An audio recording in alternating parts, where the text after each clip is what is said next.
Hello बच्चों, welcome back to computer science exam correct channel. कैसे हैं आप सब? उम्मीद करती हूँ कि आप सब अच्छे होंगे और दिवाली की प्रिपरेशन भी काफ़ी अच्छे से कर रहे होंगे। काफ़ी तैयारियां चल रही होंगी घर में। मैं भी काफ़ी बिजी चल रही हूँ इन दिनों में, इसलिए आज रात को ही वीडियो बना रही हूँ अबाउट 11:32 के अराउंड, क्योंकि मुझे लगता है कि आप थोड़ा बहुत तो इन फेस्टिवल के डेज में भी पढ़ना चाहिए आपको, क्योंकि एग्ज़ाम आपका बहुत नज़दीक आने वाला है। और इसके लिए फिर जब टीचर मेहनत नहीं करेगा तो बच्चे अपने आप ही मेहनत करना छोड़ देंगे। तो इन बिज़ी दिनों में भी मैं आपके लिए वीडियोस बना रही हूँ। तो बच्चों प्लीज़ इनको ध्यान से देखना, जैसा आपको टाइम मिले ज़रूर टाइम निकालना इनके लिए और अपनी पढ़ाई को जारी रखना। फेस्टिवल्स ये तो it's a part of life है, लेकिन जो हमारा एम है उस एम को बीच में नहीं छोड़ना है। एक एक एक दिन जो है हमारे लिए बहुत ही ज़्यादा वैल्यूएबल है बच्चों। तो आज हम इस वीडियो में बच्चों करेंगे multi level queue scheduling CPU algorithm. हमने लास्ट वीडियोस में काफ़ी सारे सीपीयू शेड्यूलिंग एल्गोरिथम्स किए हैं, तो उसी की कंटिन्यूटी में आज हम पढ़ेंगे multi level queue scheduling algorithm. देखिए, जैसे नाम से ही पता चल रहा है मल्टी लेवल, यानी कि काफ़ी सारे लेवल हैं। अब लेवल किसके हैं? लेवल है बच्चों रेडी क्यू के। ठीक है, यहाँ पर बहुत सारी रेडी क्यूज हैं, इसलिए इनको मल्टी लेवल बोलते हैं।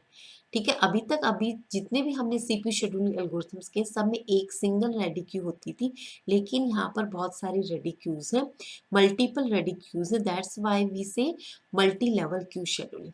अब यहाँ पर देखिए एग्जाम्पल में चार आपके पास रेडी क्यू है, 1 2 3 4। ठीक है, और जो ये रेडी क्यू की जो वेटेज की दी गई है 1 2 3 4, ये बच्चों प्रायोरिटी के हिसाब से दी गई है। प्रोसेसेस की जैसी प्रायोरिटी होगी उसके हिसाब से हम उनको क्यूज के अंदर रखेंगे। तो जो हाईएस्ट प्रायोरिटी के जो प्रोसेसेस होंगे उनको हम रेडी क्यू 1 के अंदर रखेंगे। उससे जो लो होंगे, उससे मीडियम जो होंगे, रेडी क्यू 2 के अंदर आएंगे। फिर उससे लोअर के आपके रेडी क्यू 3 के अंदर आएंगे। और सबसे जो लोवेस्ट प्रायोरिटी होगी उन प्रोसेसेस को बच्चों हम रखेंगे रेडी क्यू 4 के अंदर। इस तरीके से प्रायोरिटी वाइज हम प्रोसेसेस को यहाँ पर करते जाएंगे। तो देखिए यहाँ पर मान लीजिए रेडी क्यू के अंदर हमारे पास प्रोसेस P1 और P2 है, 2 के अंदर P3 और P5 है, सॉरी P3 और P4 है, और रेडी क्यू 3 के अंदर हमारे पास P5 और P6 है। अब उसके बाद क्या हुआ कि सबसे पहले हमने एग्जीक्यूशन स्टार्ट किया रेडी क्यू, यहाँ पर हम लिख लेते हैं 10 और 11। ठीक है, सबसे लोवेस्ट प्रायोरिटी के प्रोसेसेस हैं हमारे पास 10 और। सबसे पहले अगर एग्जीक्यूशन स्टार्ट होता है तो बच्चों हाईएस्ट प्रायोरिटी के प्रोसेसेस को पहले एग्जीक्यूट किया जाएगा।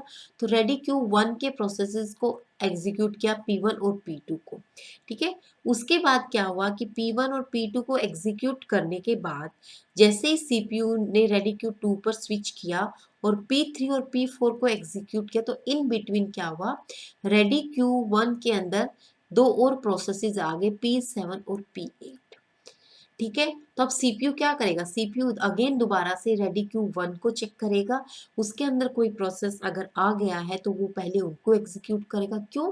रेडी क्यू 1 के अंदर हम हमेशा हाईएस्ट प्रायोरिटी के प्रोसेसेस को रखेंगे। तो पहले ये 7 और 8 को एग्जीक्यूट करेगा, उसके बाद ये जाएगा रेडी क्यू 3 के अंदर, वहां P5 और P6 को एग्जीक्यूट करेगा। इसके बाद मान लीजिए आपके पास P12 और P13 जो है, दो और प्रोसेसेस आ गए हैं रेडी क्यू 2 के अंदर, तो फिर आपका जो सीपीयू है 12 और 13 को एग्जीक्यूट करेगा। तो इस तरीके से आप क्या देख रहे हैं कि जो आपकी रेडी क्यू 4 है उसमें जो दो प्रोसेसेस हैं उनको आपका सीपीयू अभी तक एग्जीक्यूट नहीं कर रहा है। और ऐसा भी पॉसिबल हो सकता है कि आपका जो सीपीयू है रेडी क्यू 1 2 और 3 में ही बिजी हो जाए, यहाँ पर ही प्रोसेसेस आते जाएंगे तो वो उनको ही एग्जीक्यूट करता जाएगा, और ये जो प्रोसेसेस हैं इनको टाइम ही नहीं मिलेगा सीपीयू एग्जीक्यूशन का। तो इन प्रोसेसेस का क्या होगा, ये प्रोसेसेस जो होंगे स्टारवेशन होंगे, इनको कहते हैं प्रोसेस स्टारवेशन। स्टारवेशन का मतलब आप समझ गए होंगे कि ऐसे प्रोसेसेस जिनको सीपीयू कभी असाइन ही नहीं हुआ, ये इनडेफिनेट वेटिंग प्रोसेस होते हैं। Indefinite waiting of a process is called the starvation. ठीक है, इनडेफिनेटली वेटिंग में ही चले जाते हैं क्योंकि इनको जो सीपीयू असाइन होना है उससे पहले जो हाईएस्ट प्रायोरिटी के प्रोसेसेस हैं वो असाइन हो जाते हैं उससे प्रीवियस क्यूज के अंदर, और आपका सीपीयू उनके साथ बिजी हो जाता है। तो सबसे बड़ी ड्रॉबैक जो है मल्टी लेवल क्यू शेड्यूलिंग की है वो है आपकी स्टारवेशन।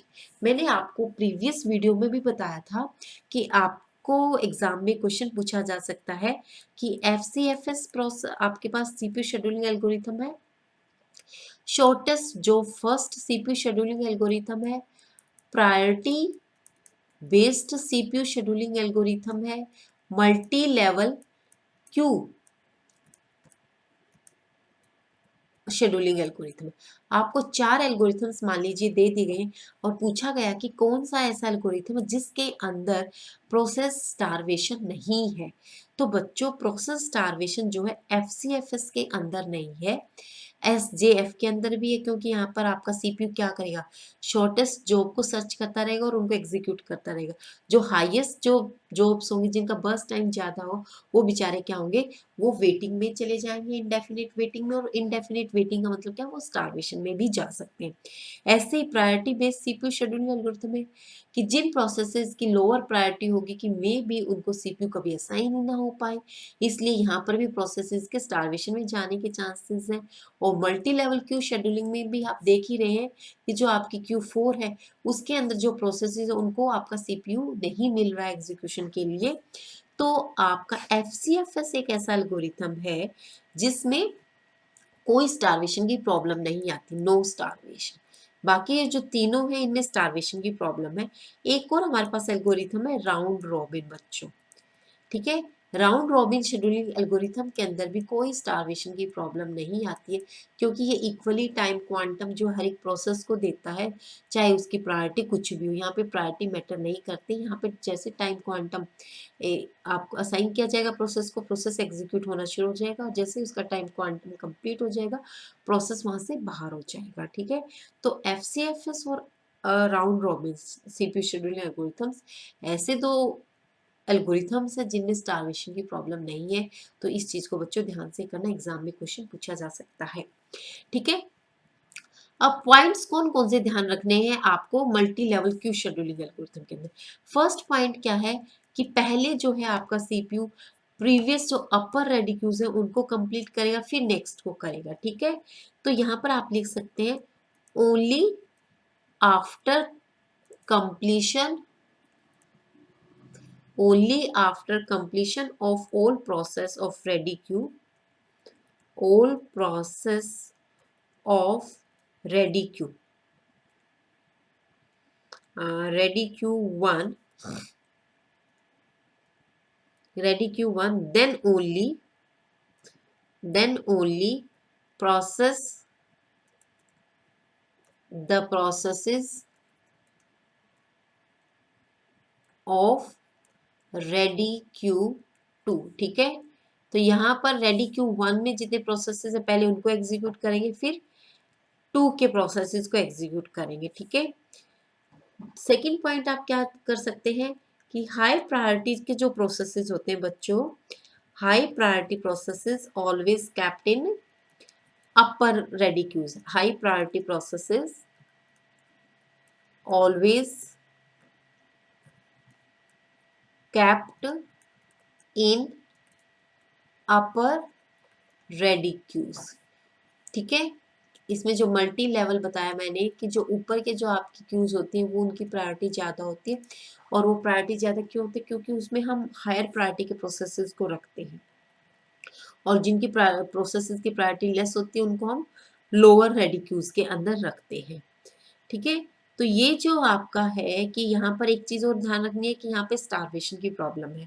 तो बच्चों ये 3 पॉइंट आप याद रखना यहाँ पर, स्टारवेशन है सबसे ज़्यादा इसमें, और दूसरा क्या है कि जब आपकी एक क्यू कंप्लीट हो जाएगी तभी आप दूसरी क्यू को एग्जीक्यूट करना शुरू करेंगे। तो इससे क्या होगा कि जो लोअर क्यू के हैं जो प्रोसेसेस वो तो आप एग्जीक्यूट हो ही नहीं पाएंगे, तो इससे स्टारवेशन की प्रॉब्लम जो है आकर होगी। तो ये था बच्चों multi level Q CPU scheduling algorithm, जो एग्जाम के लिए काफी इंपॉर्टेंट है। जो मैंने यहाँ पर क्वेश्चंस डिस्कस किए हैं उनको भी ध्यान से एक बार जरूर देख लेना, तो आप इस टाइप के क्वेश्चंस अगर एग्जाम में आएंगे तो आप गलती नहीं करेंगे। तो बच्चों आज के लिए इतना ही, मिलते हैं नेक्स्ट